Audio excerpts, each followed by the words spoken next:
Then Samuel took a flask of oil and poured it on Saul's head and kissed him, saying, "Has not the Lord anointed you leader over his inheritance? When you leave me today, you will meet 2 men near Rachel's tomb, at Zelzah on the border of Benjamin. They will say to you, 'The donkeys you set out to look for have been found.' And now your father has stopped thinking about them and is worried about you. He is asking, 'What shall I do about my son?' Then you will go on from there until you reach the great tree of Tabor. 3 men going up to God at Bethel will meet you there.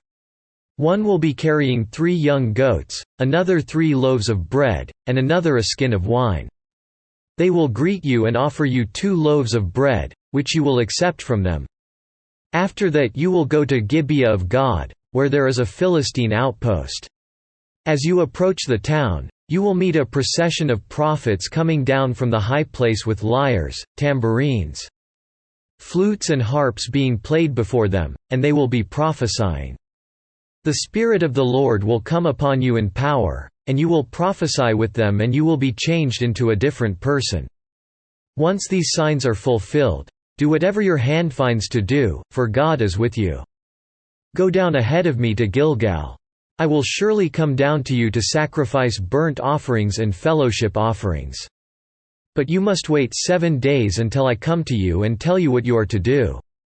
As Saul turned to leave Samuel, God changed Saul's heart, and all these signs were fulfilled that day. When they arrived at Gibeah, a procession of prophets met him. The Spirit of God came upon him in power, and he joined in their prophesying. When all those who had formerly known him saw him prophesying with the prophets, they asked each other, "What is this that has happened to the son of Kish? Is Saul also among the prophets?" A man who lived there answered, "And who is their father?" So it became a saying, "Is Saul also among the prophets?" After Saul stopped prophesying, he went to the high place.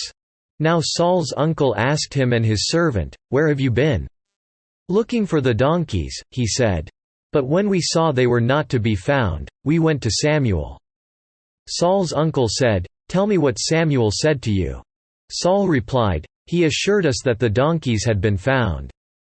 But he did not tell his uncle what Samuel had said about the kingship. Samuel summoned the people of Israel to the Lord at Mizpah, and said to them, "This is what the Lord, the God of Israel, says, I brought Israel up out of Egypt, and I delivered you from the power of Egypt and all the kingdoms that oppressed you. But you have now rejected your God, who saves you out of all your calamities and distresses. And you have said, 'No, set a king over us.' So now present yourselves before the Lord by your tribes and clans." When Samuel brought all the tribes of Israel near, the tribe of Benjamin was chosen.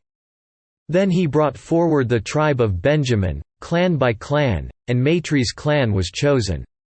Finally Saul son of Kish was chosen. But when they looked for him, he was not to be found.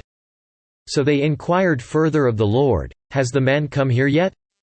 And the Lord said, "Yes, he has hidden himself among the baggage."